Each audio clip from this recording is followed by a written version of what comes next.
Side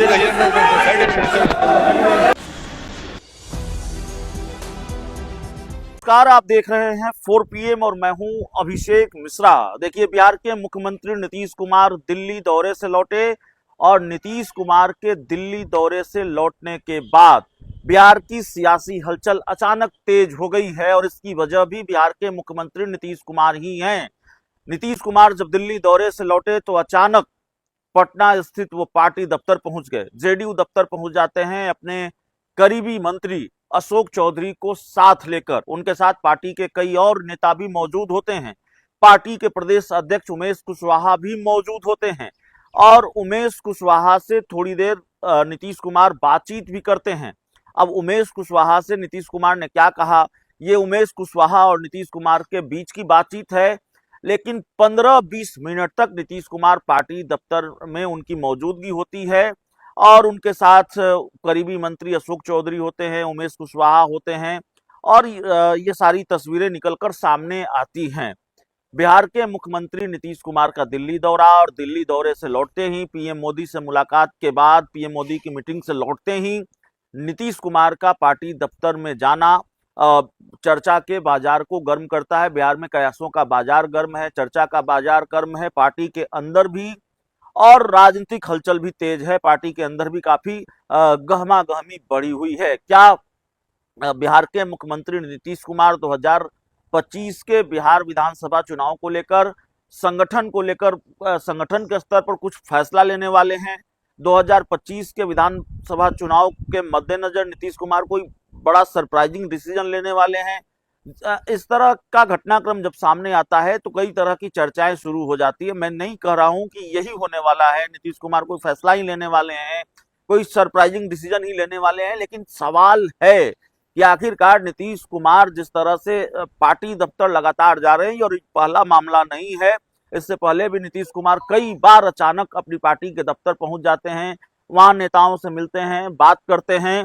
खबर माफ कीजिएगा, यह भी है कि पार्टी दफ्तर में उन्होंने कुछ राजनीतिक विषयों पर, राजनीतिक मुद्दों पर भी पार्टी के बड़े नेताओं से, प्रदेश अध्यक्ष उमेश कुशवाहा से चर्चा की है।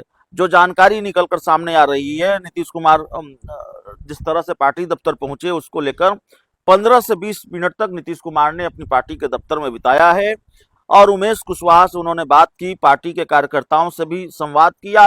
15-20 मिनट में वो जितनी बात कर सकते थे, जितने लोगों से। पार्टी कार्यालय में सीएम नीतीश कुमार के पक्ष में जमकर नारे लगे।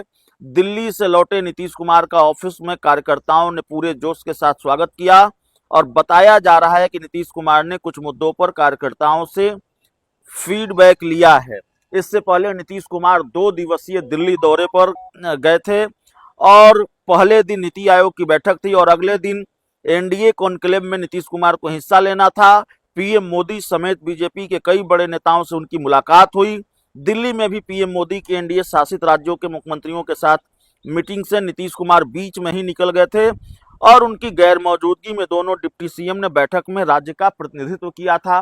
तो नीतीश कुमार गए जरूर दिल्ली, कुछ बैठकों में हिस्सा लिया, लेकिन एक बैठक में वो मीटिंग के बीच में से ही निकलकर निकल गए और जाहिर तौर पर जब नीतीश कुमार बीच मीटिंग छोड़कर निकल जाएंगे तो चर्चा तो होगी, उसको लेकर कयास तो लगेंगे। और फिर दिल्ली वाली मीटिंग से जब नीतीश कुमार पटना पहुंचे हैं तो नीतीश कुमार आज पार्टी दफ्तर पहुंच जाते हैं। अचानक वो पार्टी दफ्तर पहुंचते हैं, पार्टी दफ्तर में कार्यकर्ताओं से संवाद करते हैं, प्रदेश अध्यक्ष उमेश कुशवाहा से कुछ बात करते हैं। तो 2 तरीके की चीजें नजर आ रही हैं। एक तरफ नीतीश कुमार काफी सक्रिय हैं, जेडीयू ये दिखाने की कोशिश कर रही है, या नीतीश कुमार जिस तरह से एक्ट कर रहे हैं, अचानक पार्टी दफ्तर पहुंचना, लोगों से मिलना जुलना और लगातार ये हो रहा है, तो फिर ये मैसेज देने की कोशिश है कि सब कुछ ठीक है। और नीतीश कुमार के बारे में जो बातें कही जा रही हैं कि वो स्वस्थ नहीं है और वो राज्य चलाने के लायक नहीं है, उनकी शारीरिक और मानसिक स्थिति ठीक नहीं है, उनका शारीरिक और मानसिक स्वास्थ्य ठीक नहीं है, ये मैं नहीं कह रहा हूं, उनके राजनीतिक विरोधी कह रहे हैं। और दूसरी तरफ नीतीश कुमार को लेकर जो घटनाक्रम सामने आ रहे हैं वो इस बात के संकेत देते हैं कि क्या वाकई नीतीश कुमार के साथ सब कुछ ठीक है, नीतीश कुमार वाकई ठीक है, या फिर राजनीतिक विरोधियों के दावे में थोड़ी बहुत भी सच्चाई है। नीतीश कुमार ने आज एक कार्यक्रम के दौरान शिक्षा विभाग के अपर मुख्य सचिव जो एस सिद्धार्थ हैं, उनके माथे पर गमला रख दिया। वो वीडियो भी बहुत वायरल है, उस वीडियो की भी बहुत चर्चा है। तो एक तरफ नीतीश कुमार के एक्ट से ऐसा लगता है कि नीतीश कुमार स्वस्थ हैं और उनके जो राजनीतिक विरोधियों का दावा है वो पूरी तरह से खारिज हो जाता है। नीतीश कुमार स्वस्थ हैं, एक्टिव हैं, या ये मैसेज देने की कोशिश है नीतीश कुमार और उनकी पार्टी की तरफ से कि नीतीश कुमार पूर्णतः स्वस्थ हैं। दूसरी तरफ नीतीश कुमार जो एक्ट कर जाते हैं, नीतीश कुमार को लेकर जो तस्वीरें सामने आती है, वीडियो सामने आते हैं, वो इस बात के संकेत देते हैं कि या इस सवाल को और मजबूत बनाते हैं कि क्या वाकई पूरी तरह से नीतीश कुमार स्वस्थ हैं। तो खैर, वो जो वीडियो सामने आया है उसकी बात लगातार हो रही है, वीडियो बहुत वायरल है और ऐसे ही घटनाक्रमों की वजह से नीतीश कुमार बिहार के वायरल सीएम हैं। नीतीश कुमार की तरह देश का कोई दूसरा ही मुख्यमंत्री होगा जो इतना वायरल होगा, जिनके वीडियो इतने वायरल हो रहे होंगे, जिस तरह की तस्वीरें सामने आती हैं। लेकिन अगर बिहार विधानसभा चुनाव की बात करें तो उसके लिहाज से नीतीश कुमार एक्टिव जरूर नजर आ रहे हैं और दिल्ली जाने से परहेज रखा है नीतीश कुमार ने, या दिल्ली की मीटिंग में शामिल होने से परहेज रखा है नीतीश कुमार ने। हमने आपको पहले भी बताया कि कई बार उनके करीबी जो सांसद हैं संजय झा, जेडीयू के राष्ट्रीय कार्यकारी अध्यक्ष हैं, उनके घर पर बहुत महत्वपूर्ण भोज होता रहा, जिसमें अमित शाह शामिल होते रहे मुख्य अतिथि के तौर पर। जेडीयू के कई नेता, एनडीए के कई नेता शामिल होते रहे और दो बार ये दिल्ली में हुआ, लेकिन नीतीश कुमार ने एक भी भोज में शामिल होना ठीक नहीं समझा। एक बार भी वो संजय झा के घर पर भोज में शामिल नहीं हुए। एक बार वो दिल्ली दौरे पर गए तो चर्चा थी कि बीजेपी के बड़े नेताओं से मिलेंगे, लेकिन उन्होंने दूरी बनाए रखी, बीजेपी के किसी बड़े नेता से उनकी मुलाकात नहीं हुई। अब एक बार फिर नीतीश कुमार दिल्ली दौरे पर गए तो कुछ बैठकों में उन्होंने हिस्सा लिया, लेकिन एक बैठक को लेकर ये खबर आ गई कि बैठक को बीच में ही छोड़कर, आधी अधूरी बैठक छोड़कर वो बाहर निकल गए और उनकी मौजूदगी में राज्य के दोनों जो डिप्टी सीएम हैं, उन्होंने बिहार का प्रतिनिधित्व किया, वो इस बैठक में शामिल हुए।